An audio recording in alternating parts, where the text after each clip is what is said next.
আধুনিক এই যুগে এসেও জটিল ও সংবেদনশীল রোগের চিকিৎসার জন্য প্রতি 2 জনের একজনই নির্ভর করেন ফার্মেসির ওপর।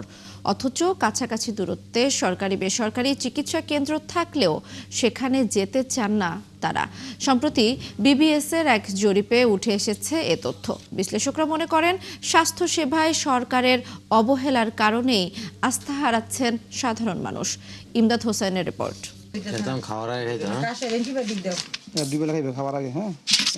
বুক ব্যথার ওষুধ কিনতে বিরাবা বাজারের এক ফার্মেসিতে এসেছেন রূপগঞ্জের এই তরুণ। শুধু তিনি নন, আশেপাশের অনেকেরই যে কোনো সমস্যার প্রাথমিক ভরসা এই ধরনের ফার্মেসি।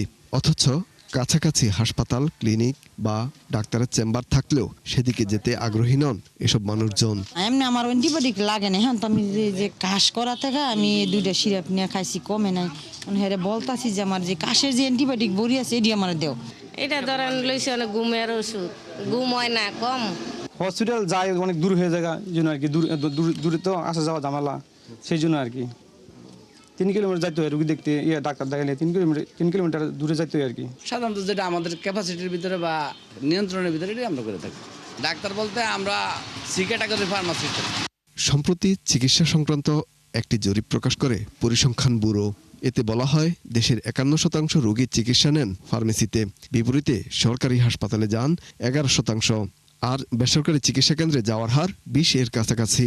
সবচেয়ে ভয়ঙ্কর তথ্য হলো হৃদরোগের মতো জটিল সমস্যা নিয়েও ফার্মেসির দ্বারস্থ হন 18% মানুষ। তালিকায় আছে চর্মরোগ, ম্যালেরিয়া, কাশি কিংবা রাতকানা রোগীও। কাঞ্চন ইউনিয়ন স্বাস্থ্যকেন্দ্রের এক কর্মী জানান, বছর জুড়ে নানা সংকট থাকায় আসতে চান না রোগীরা। কিছু রোগী চলে যাচ্ছে অন্যান্য জায়গায়, যারা হয়তো ভেবে থাকে এখানে তাদের চাহিদা অনুযায়ী আমরা সাপ্লাই দিতে পারবো না। এটার একটা বড় কারণ হচ্ছে মাঝখানে আমাদের অনেক দিন মেডিসিন সাপ্লাই বন্ধ ছিল, কারণ একজন মেডিকেল অফিসার, একজন এমবিবিএস ডক্টর আমার থেকে অনেক ভালো সেবা দিয়ে থাকবেন। সেক্ষেত্রে আমাদের রোগী হয়তো 80 থেকে 100 জন বা তার থেকেও বেশি হতে পারতো, যেহেতু এটা একটা জনবহুল এলাকা, প্রচুর সার্ভিস নিতে আসে মায়েরা, বোনেরা। ওই জরিপে বলা হয় বাংলাদেশ স্বাস্থ্য খাতে ব্যয় করে জিডিপির মাত্র 0.25%, যা প্রতিবেশী কিংবা প্রতিযোগী দেশগুলোর 4 ভাগের 1 ভাগ। অথচ এই ব্যয়ের মান নিয়েও আছে প্রশ্ন, যা আরও স্পষ্ট হয় সরকারি হাসপাতালের চিত্রে। পেটে ব্যথা হলেই, বুকে ব্যথা হলেই সবাই কিন্তু তার মতো করে, নিজের মতো করে চিকিৎসা দিচ্ছে এবং বাসা থেকেই কিন্তু চিকিৎসা নিচ্ছে। এরপরের স্টেপটা তারা মনে করে, যারা একটু অসচেতন তারা মনে করে আমরা একটু কাছের ফার্মেসি থেকে একটা ওষুধ, ওই যে মুখে মুখে শুনে আসছে নাপা, ওই যে মুখে মুখে শুনে আসছে প্যারাসিটামল অথবা কোনো একটা ব্যথার তো গ্যাসের ওষুধের কথা, তো পাশের ফার্মেসি থেকে তারা কিন্তু নিয়ে যাচ্ছে, নিয়ে তার খাচ্ছেও।